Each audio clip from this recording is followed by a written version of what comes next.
আসসালামু আলাইকুম। শরীফ ওসমান হাদি বাংলাদেশে যখন জব দিল, বলল যে এখানে আর হবে না, সিঙ্গাপুরে নিয়ে যান। নওগাঁতে গেছেন আপনি, কোনো বড় অসুস্থতা নেই, নওগাঁ মেডিকেলের ডক্টরেরা কী করে আপনাদেরকে ভালো চিকিৎসা দেওয়ার জন্য বলে আমাদের এখানে সম্ভব নয়, রাজশাহীতে যান।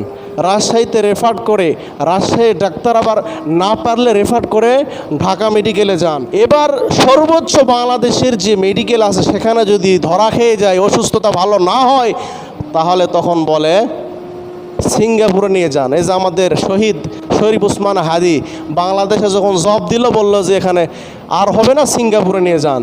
সিঙ্গাপুরে জব দিল, এর চেয়ে বড় আবার কোন জায়গা আছে? আর জায়গা নাই, হয়তো বা থাকলেও এই রোগ সারার জায়গা নাই। আর সর্বোচ্চ জায়গাতে যায় যদি না হয়, তাহলে কি আপনার জীবন আর হয়তো বা সামান্য সময় আজরাইলের মোলাকাতে অপেক্ষা করতেছে। ঠিক তেমন আদম আলাইহিস সালাম থেকে রেফার করতে করতে আপনার আমার নবী পর্যন্ত যখন আসবেন, আপনার আমার নবী বলবেন এইবার তোমরা জাগা মতো এসেছ, তোমাদের কি করলে ভালো হবে, কিভাবে সুপারিশ করলে তোমরা আল্লাহর কাছ থেকে মাফ পাইবে, জান্নাত পর্যন্ত পৌঁছানোর দায়িত্ব আমি নবী মুহাম্মদ সাল্লাল্লাহু আলাইহি সাল্লামের। বলি সুবহানাল্লাহ।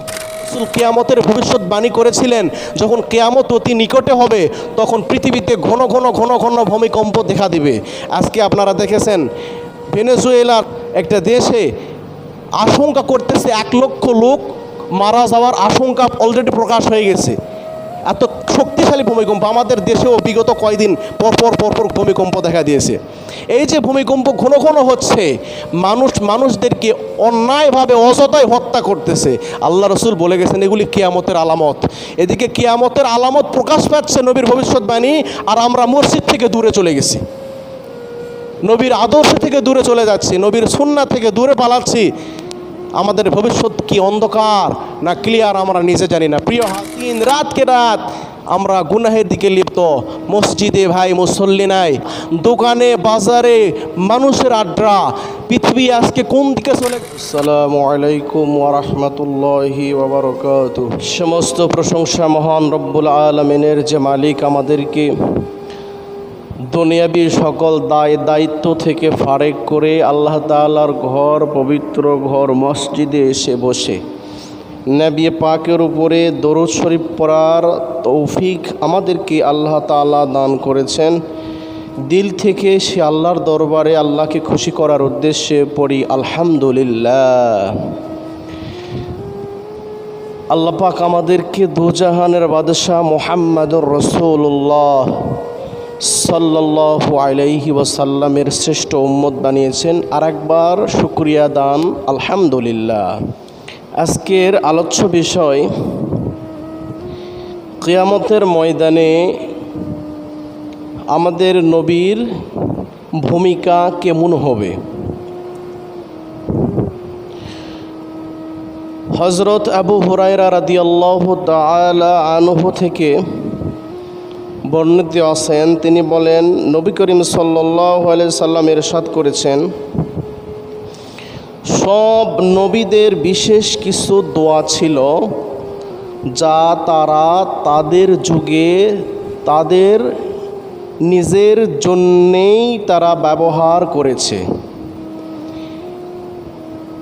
সব নবীরা তাদের দোয়াগুলি নিজেদের জন্য দুনিয়াতেই করে ফেলেছেন, আল্লাহ তাআলা দুনিয়াতেই কবুল করেছিলেন।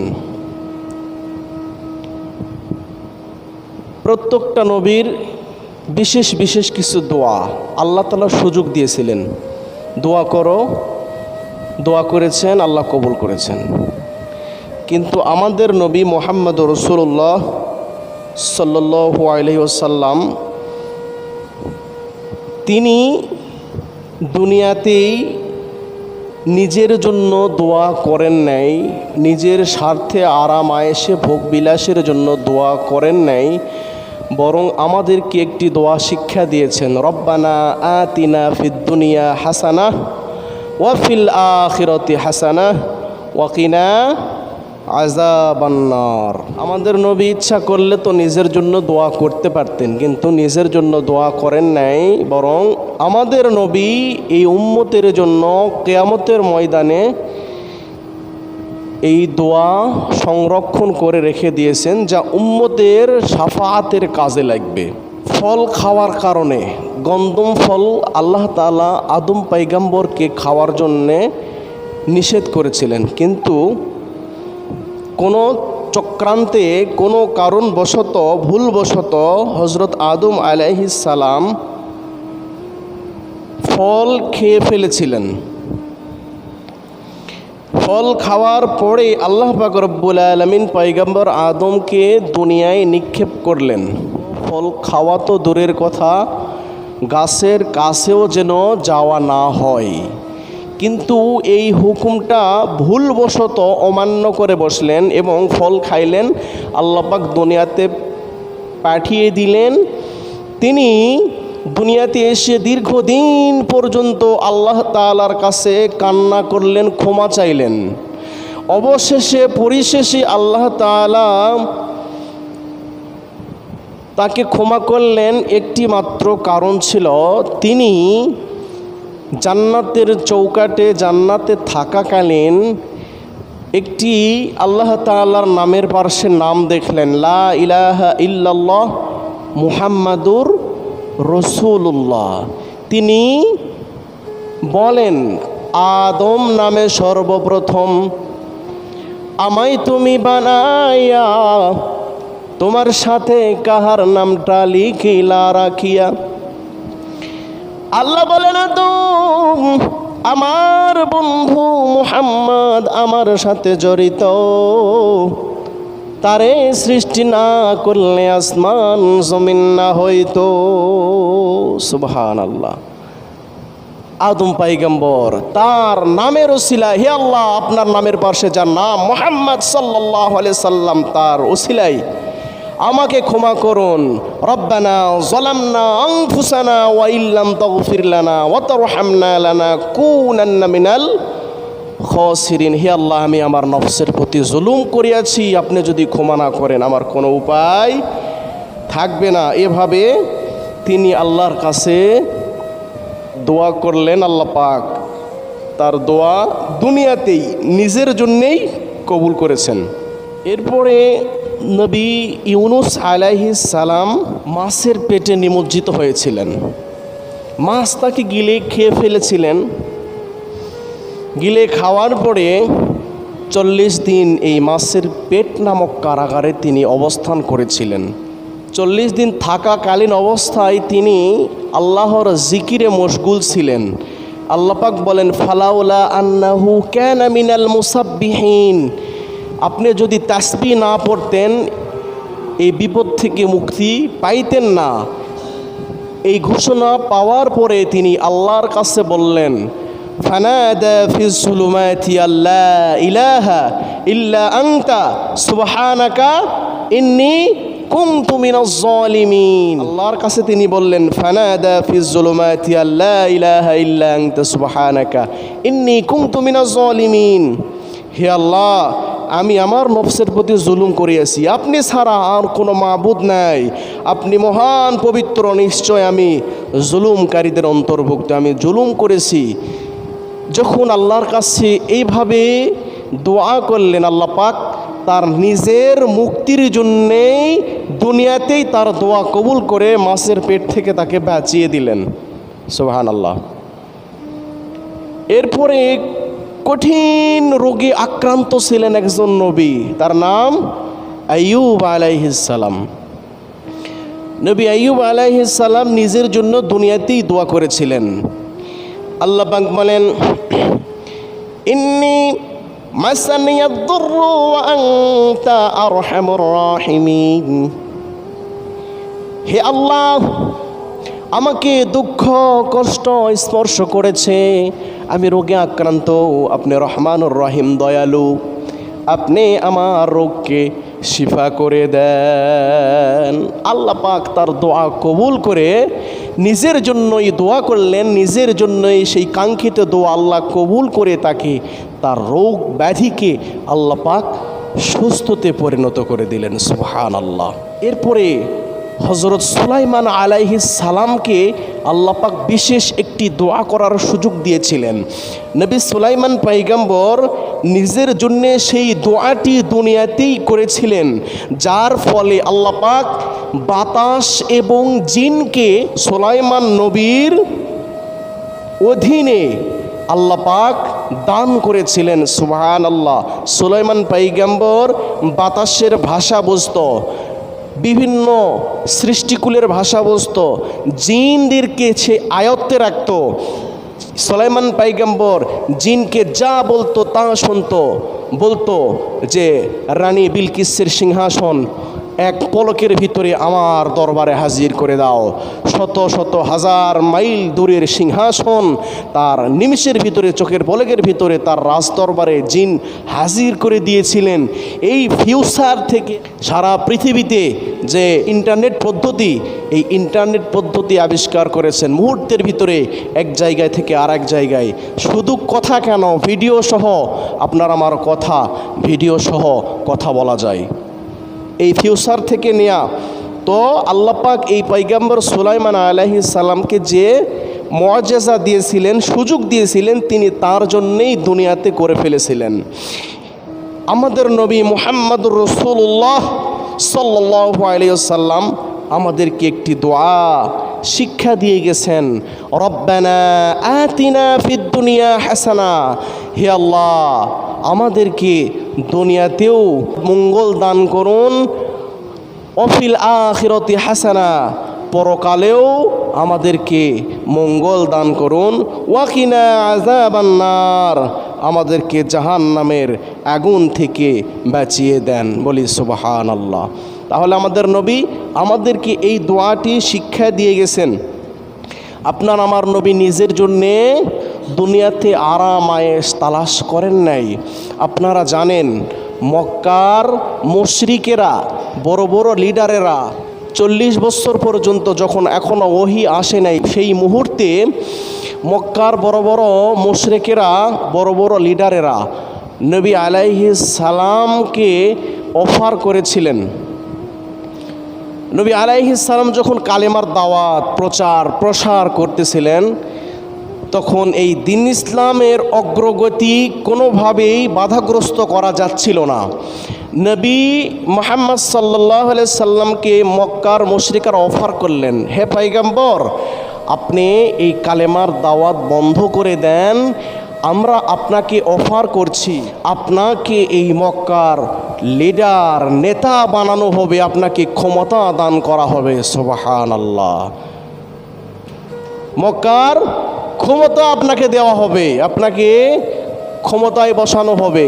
2 নাম্বার, আপনার যত মক্কার সুন্দর সুন্দর রমণী আছে, নারী আছে, আমরা আপনাকে দিয়ে দিব। এরপরে আপনার যত সম্পদের প্রয়োজন, সব সম্পদ আপনি চাইলে নিতে পারেন, কিন্তু এই বড় বড় 3টা পুরস্কার আমরা আপনাকে অফার করছি, আপনি লা ইলাহা ইল্লাল্লাহ মুহাম্মাদুর রাসূলুল্লাহ এই দাওয়াত বন্ধ করে দিবেন। আচ্ছা বলেন তো, আপনার আমার নবী মুহাম্মদ সাল্লাল্লাহু আলাইহি সাল্লাম কি এই 3টি অফার গ্রহণ করেছিলেন না পরিত্যাগ করেছিলেন? পরিত্যাগ করেছিলেন। তিনি চাইলে এই অফারগুলি নিতে পারতেন, আরামে আয়েশে দুনিয়াতে জীবনযাপন করতে পারতেন, কিন্তু তিনি এগুলি তোয়াক্কা না করে তিনি আল্লাহর তাওহীদ, একত্ববাদ, রিসালাত ধরে রেখে এই পৃথিবীতে ইসলামের ঝান্ডা কায়েম করে গেছেন। এই ইসলামকে ধরে রাখার কারণে কিয়ামত পর্যন্ত আল্লাহ পাক এমন এই ইসলামকে জারি রাখবেন, এমনভাবে চালু রাখবেন যে ইসলামকে যারা অফারের মাধ্যমে মিটিয়ে দিতে চেয়েছিল, আজকে সারা পৃথিবীতে ইসলাম আস্তে আস্তে আস্তে আস্তে ঊর্ধ্ব গতিতে চলতেছে। সুবহানাল্লাহ। এই ইসলামকে কেউ মিটাইতে পারবে না, বরং আমার আপনার নবী 3টি অফার পরিত্যাগ করার কারণে আল্লাহ পাক দুনিয়াতে তাকে সাইয়্যিদুল মুরসালিন, সমস্ত পৃথিবীর লিডার নেতা, আমাদের নেতা মুহাম্মদুর রাসূলুল্লাহ সাল্লাল্লাহু আলাইহি সাল্লামকে আল্লাহ পাক বানিয়ে দিলেন। সুবহানাল্লাহ। ইসলামকে একমাত্র গ্রহণযোগ্য একমাত্রই ধর্ম হিসেবে আল্লাহ পাক উল্লেখ করলেন। আল্লাহ পাক পৃথিবীর সমস্ত মানুষদেরকে এই ইসলামের শীতল ছায়া দান করলেন। তাহলে নবীজি নিজের জন্য এই উপহার উপঢৌকন গ্রহণ করলেন না, আল্লাহর নবী পরিত্যাগ করলেন। প্রিয় উপস্থিতি, কিন্তু আমাদের নবী বলেন, আমি আমার বিশেষ যে দোয়া আছে, আল্লাহ পাক আমাকে দোয়া করার সুযোগ দিয়েছিলেন, এই দোয়া আমি আমার জন্য করি নাই, পরকালে আমার উম্মতের জন্য রেখে দিয়েছি। বলি সুবহানাল্লাহ। হাসরের ময়দানে, কিয়ামতের ময়দানে আপনার আমার নবী আপনার আমার জন্য দোয়া করবেন। দুই শ্রেণীর ব্যক্তির জন্য আমি শাফাআত করব না, আমার সুপারিশ তার জন্য লাভ হবে না। প্রথম শ্রেণীর ব্যক্তি যারা শিরিক করে, যারা শিরিকের সাথে লিপ্ত, আল্লাহ পাক তাদের ক্ষেত্রে শাফাআত গ্রহণ করবেন না। এরপরে যারা বান্দার হক নষ্ট করবে তাদের ক্ষেত্রে রাসূল করিম সাল্লাল্লাহু আলাইহি সাল্লামের সুপারিশ নসিব হবে না। প্রথম শ্রেণী হচ্ছে যারা শিরিক করে, আল্লাহর সাথে শরিক করে তারা। দ্বিতীয় শ্রেণী হচ্ছে যারা বান্দার হক নষ্ট করে। তারা ব্যতীত আল্লাহ পাক অন্যান্যদের ক্ষেত্রে সুপারিশ কবুল করবেন, নবীও তাদের জন্য সুপারিশ করে জান্নাতে নিয়ে যাবেন। তবে আল্লাহ রাসূল সাল্লাল্লাহু আলাইহি সাল্লাম আমাদের জন্য সুপারিশ করবেন। কিয়ামতের ময়দানে সমস্ত নবী, সমস্ত উম্মত ইয়া নাফসি ইয়া নাফসি করতে থাকবে। সমস্ত নবীরা কি বলবে? ইয়া নাফসি। সমস্ত উম্মতরা কি বলবে? ইয়া নাফসি। মানে আমার কি হবে, আমি কিভাবে বাঁচব, কঠিন পরিস্থিতির সম্মুখীন হবে, ইয়া নাফসি বলবে সমস্ত উম্মতেরা। প্রথম নবী, আমাদের প্রথম নবীর নাম কি, আমাদের বাবার নাম কি? আদম আলাইহিস সালামের কাছে দৌড় দিবে। সবাই যখন আদম আলাইহিস সালামকে বলবে যে আপনি আমাদেরকে বাঁচান, আপনি আমাদেরকে বাঁচান,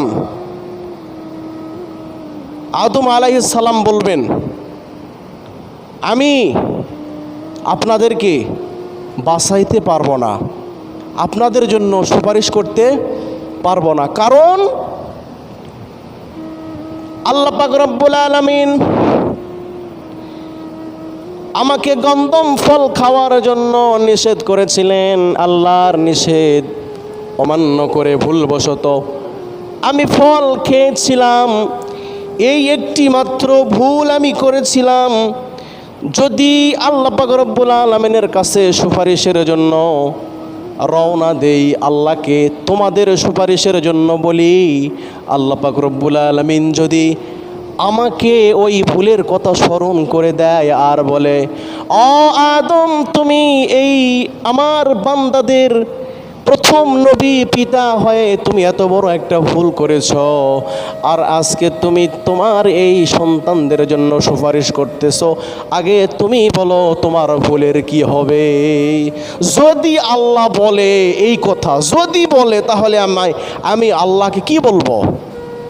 আল্লাহর নবী আদম বলেন আমি মনে করি ভুল, কিছু ভুল আছে অনিচ্ছাবশত হয়ে যায়। ধরেন আপনারা যখন মসজিদে আসতেছিলেন, আসার সময় জুতা খুলছেন, জুতা খুলতে কি জুতার উপরে জুতা উঠে কি ওঠে না? আপনার জুতা আর একজনের জুতার উপরে উঠে যায়।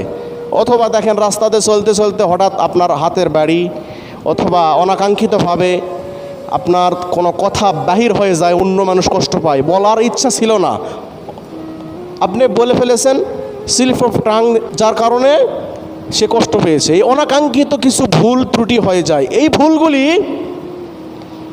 অনাকাঙ্ক্ষিতভাবে হয়ে যায়, যা ইচ্ছা নাই তারপরও হয়ে যায়। তো ঠিক আদম আলাইহিস সালাম বলবে আমি যে ভুল করেছি, যদি আল্লাহ আমাকে ধরে আমি আল্লাহকে কি জবাব দেব? এই জন্য আমি তোমাদের জন্য সুপারিশ করতে পারবো না, তোমরা যাও। আদম নবী রেফার্ট করলেন, তোমরা যাও নবী নূহ আলাইহিস সালামের কাছে যাও, তিনি তোমাদেরকে সুপারিশ করতে পারবেন। বলি সুবহানাল্লাহ। সমস্ত উম্মতরা নূহ নবীর কাছে গেলেন। পয়গম্বর নূহ আলাইহিস সালামকে বললেন, আপনি আমাদেরকে আল্লাহর কাছে সুপারিশ করুন, সুপারিশ ছাড়া, উকিল ছাড়া আজকে আমরা বাঁচতে পারবো না, জান্নাতে যাইতে পারবো না। আপনি ওকালতি করে এই উম্মতদেরকে আপনি আমাদেরকে জান্নাতে নেওয়ার ব্যবস্থা করে দিন। নবী নূহ আলাইহিস সালাম বলবেন, আমার সমস্ত উম্মতদেরকে যখন ধ্বংস করা হয়েছিল, সকলে যখন দিন ইসলামের পথে আসছিল না, আমি আল্লাহকে বলেছিলাম, আল্লাহ আমার এই উম্মত আপনার বান্দারা দিনের ভিতরে আসে না। আল্লাহ বলেন, এখন কি করা যাবে? নূহ নবী বলে, আপনি হয় তাদেরকে হেদায়েত দান করেন, না হলে তাদেরকে ধ্বংস করে দেন। পয়গম্বর নূহ আলাইহিস সালামের দোয়া আল্লাহ কবুল করে বললেন, হে নূহ রে, তুমি একটি নৌকা তৈরি করো, জোড়ায় জোড়ায় জীবজন্তুগুলি এই নৌকার উপরে উঠাইয়া তোমার উম্মতদের যারা দিন ইসলাম গ্রহণ করেছেন তাদেরকে নৌকার উপরে উঠাইয়া ধরে রাখেন, কিছুক্ষণের ভিতরে আল্লাহর আযাব নেমে আসবেন। আল্লাহর আযাব নেমে আসলো, সমস্ত মানুষগুলি ধ্বংস হয়ে যাবে। ওই মুহূর্তে নূহ নবীর সন্তান কেনান, নূহ নবী বললেন, হে কেনান আমার পুত্র, তুমি দিন ইসলামে আসো, আমার নৌকায় চড়ো, যদি না চড়ো তুমি ধ্বংস হয়ে যাবে। নবীর পুত্র কেনান তিনি কাফের হয়ে গেছেন, নবীর ধর্ম গ্রহণ করেন নাই, নবীর পথে আসেন নাই। আল্লাহর গজব নেমে এসে সমস্ত মানুষগুলি ধ্বংস হয়ে গিয়েছিল। ওই সময় পয়গম্বর নূহ আলাইহিস সালাম আল্লাহর কাছে হাত তুলে দোয়া করেছিলেন, আল্লাহ আমার পুত্র কেনানকে আপনি ক্ষমা করে দেন। সে বুঝতে পারে নাই, সে ধর্ম ছেড়েছে, ইসলাম ছেড়েছে, নবী পরিত্যাগ করেছে, সে অন্যায় করেছে, ভুল করেছে। আমি নবী হয়ে আপনার কাছে সন্তানের জন্য ক্ষমা প্রার্থনা করি, আল্লাহ আপনি আমার পুত্রকে ক্ষমা করে দেন। আমি সেই দিন আল্লাহর কাছে আমার কাফের সন্তানের জন্য দোয়া করেছিলাম। আল্লাহ যদি বলে, এই নবী কাফেরের জন্য তো দোয়া করা জায়েজ নাই, তুমি কাফেরের জন্য দোয়া করেছ, তোমার জবাব তুমি আগে দাও, তাহলে তো আমি নিজেই ধরা খেয়ে যাব। আমি তোমাদেরকে কি শাফাআত করবো? আমি পারবো না, তোমরা যাও মুসার কাছে। মুসা নবী তো দুনিয়াতে আল্লাহর সাথে অনেক কথা বলেছিলেন। মুসা আলাইহিস সালামের কাছে সকলে আসলেন, সকলেই তার কাছে আবেদন করলেন যে আমাদেরকে আল্লাহর কাছে সুপারিশ করুন। মুসা নবী বললেন যে আমার পক্ষে সম্ভব নয় এত বড় কাজ আঞ্জাম দেওয়া, তোমরা নবী ঈসার কাছে যাও, সে উপযুক্ত। নবী ঈসা আলাইহিস সালামের কাছে সকলে আমরা যাব, সকলে বলবো, হে নবী, হে পয়গম্বর, আমাদেরকে বাঁচান, আমাদেরকে সুপারিশ করুন, এই কঠিন ভয়াবহতা থেকে আমাদেরকে রক্ষা করুন। নবী ঈসা আলাইহিস সালাম রেফার করে দিবেন, আপনার আমার নবী মুহাম্মাদুর রাসূলুল্লাহ সাল্লাল্লাহু আলাইহি ওয়াসাল্লাম। এবার আমাদের শেষ চিকিৎসা, নওগাঁতে গেছেন আপনি, কোনো বড় অসুস্থতা নেই, নওগাঁ মেডিকেলের ডক্টরেরা কী করে আপনাদেরকে ভালো চিকিৎসা দেওয়ার জন্য বলে, আমাদের এখানে সম্ভব নয়, রাজশাহীতে যান। রাজশাহীতে রেফার করে, রাজশাহীর ডাক্তার আবার না পারলে রেফার করে ঢাকা মেডিকেলে যান। ঢাকা মেডিকেলে আরও ভালো ভালো যে মেডিকেল আছে বা ক্লিনিক আছে, সেখানে তারা হাসপাতালে তারা রেফার করে। এবার সর্বোচ্চ বাংলাদেশের যে মেডিকেল আছে সেখানে যদি ধরা খেয়ে যায়, অসুস্থতা ভালো না হয়, তাহলে তখন বলে সিঙ্গাপুরে নিয়ে যান। এই যে আমাদের শহীদ শরীফ ওসমান হাদি বাংলাদেশে যখন জব দিল, বলল যে এখানে আর হবে না, সিঙ্গাপুরে নিয়ে যান। সিঙ্গাপুরে জব দিল, এর চেয়ে বড় আবার কোন জায়গা আছে? আর জায়গা নাই, হয়তো বা থাকলেও এই রোগ সারার জায়গা নাই। আর সর্বোচ্চ জায়গাতে যায় যদি না হয়, তাহলে কি আপনার জীবন আর হয়তো বা সামান্য সময় আজরাইলের মোলাকাতে অপেক্ষা করতেছে।